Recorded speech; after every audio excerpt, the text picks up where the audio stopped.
It's AVT Pro, Alonzo Von 3, Advanced Visualization Technology Productions. And I just got my mic back. So I want to share a pivotal moment in my career as a 3D graphic artist. Now, let me remind you, or let me say, I started out as a illustrator. I went to New York to be an illustrator, and I wound up having to get a job. So because I didn't have enough portfolio pieces at the time, but that's another story. I'm trying to keep this real short. So lately, I've been doing some work for museums, fine art museums, with master artists and designers and architects and things like that. Now, I've always done stuff on and off for architects, and the application of 3D graphics is architecture, especially when it first started. It was very things that were very hard surface, very mechanical, and things like that. And so, in the later years or more recent years, 10 years, it's been very organic. So, you had the introduction of ZBrush, which is like freeform sculpting and stuff like that. But back then, we used a program called FormZ. And it's still available, and it's much more advanced now. And modeling in general is. But back then it was hard to get difficult shapes, very organic shapes, and so I had a knack for it. I had a knack for getting very organic mechanical shapes out of it. Let's say it like that. And but let me share with you about this moment I had. So occasionally I put my name in Google and I just see what happens. So then I put my name and put lighting fixture under it, and just to check it out and to see what happens. And I look down here, and here's FormZ Autodesk. And so somebody mentioned this to me, Joe Siglia, and a very good friend. And Joe, I still have the key ring here. Thank you very much, the ZBrush key ring, as I wear like a Medal of Honor.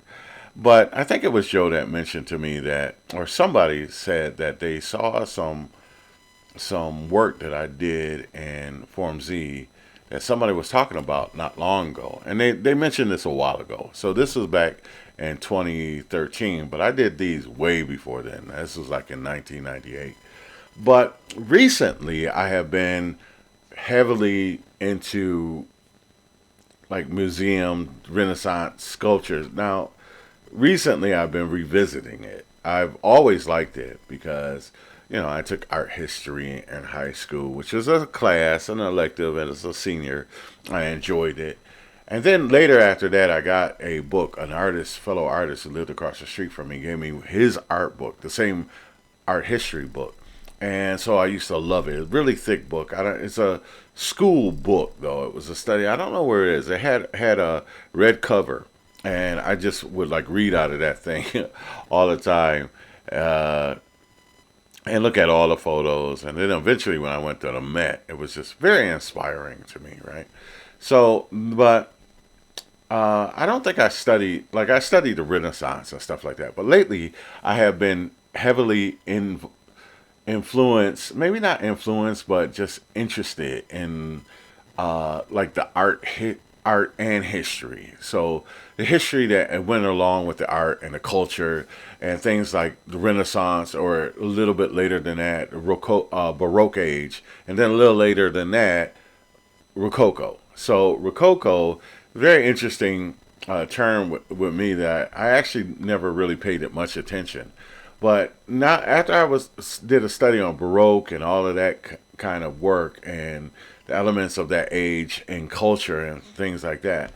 And because I'm doing some work for, let's say, a very well-known national museum in New York, uh, the Guggenheim. I'm working on something. Actually, I'm finishing it tonight. But these types of art forms is what I've been really I just find it really interesting. So here, do I have this? I'm wondering. Oh, I just closed this. So there's lots of ways to get Rococo design motifs and things like that. And let me see. I thought I had it open, but I guess not at all. Here, I'll open it. Oops. I guess I have to not post this now because there's the work. Anyway, I'm gonna have to redo this video. Hopefully not. But like I say, design elements.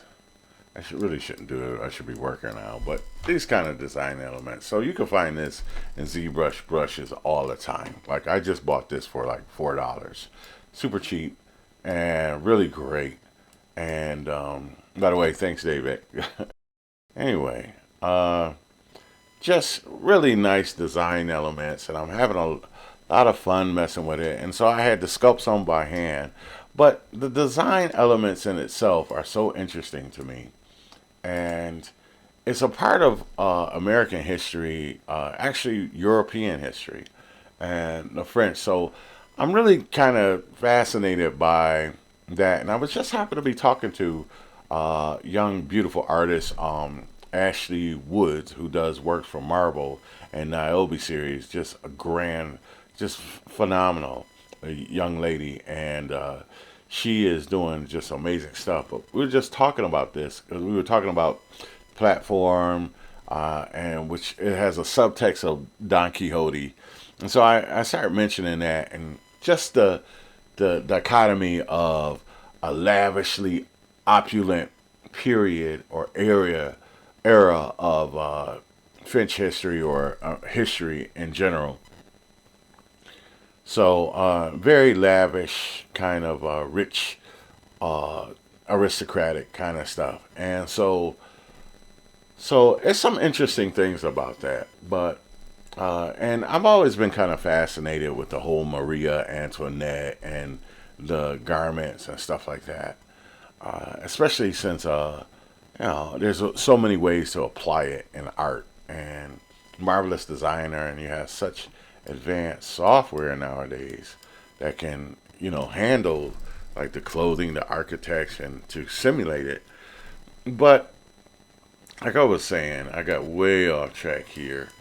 I was looking at this. So some of the things about the motifs of this kind of stuff, I don't know if I have the brush loaded, but I won't go into it right now because I'm trying to keep this a little short. But some of the motifs, like I'm finding out, I was just looking at this guy, and he's sculpting this form. I was like, oh yeah, that's a very hard form to get, and it was very like one of the signature characteristics of Rococo art is these seashell forms, and I didn't really realize that, and so it made me think about this this motto idea for this lighting company, where it's that kind of seashell form, and I'm so fascinated by the Rococo age, and I didn't realize that I had already done like the motifs of the Rococo age, like these. I think they're called I can't remember, acanthias, uh, acanthias leaves or something like that. ACATHS.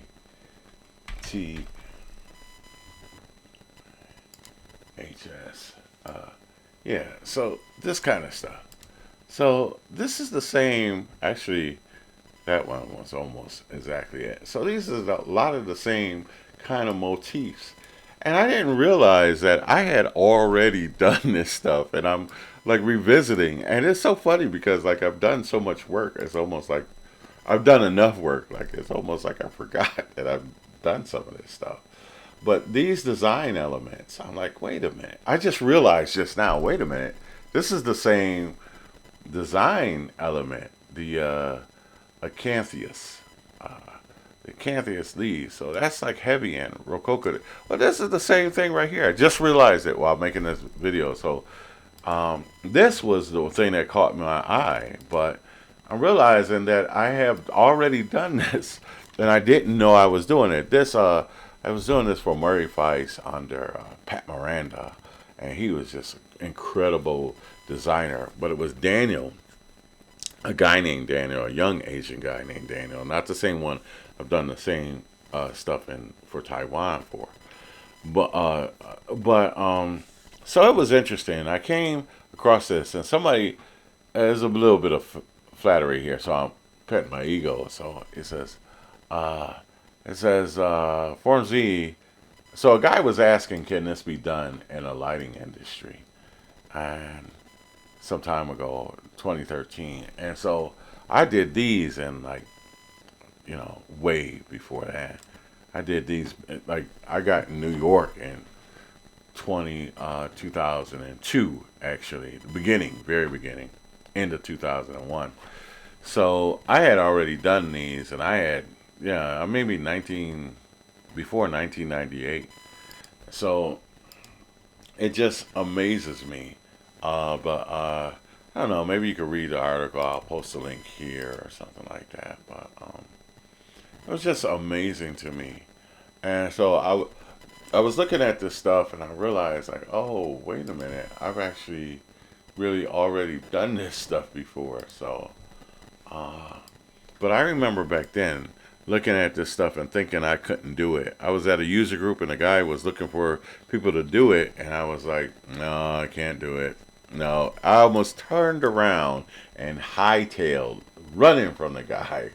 Yeah, pushing chairs out of the way. No, no, no. This dude, I looked at this, I'm like, no. They showed me this glass, and I'm like, no.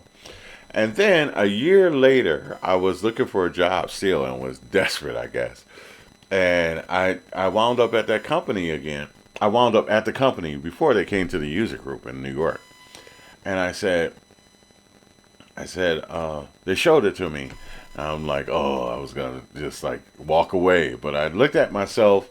It's almost like I had an out of body experience. I looked down on myself, and I'm like, something asked me like, are you gonna not try?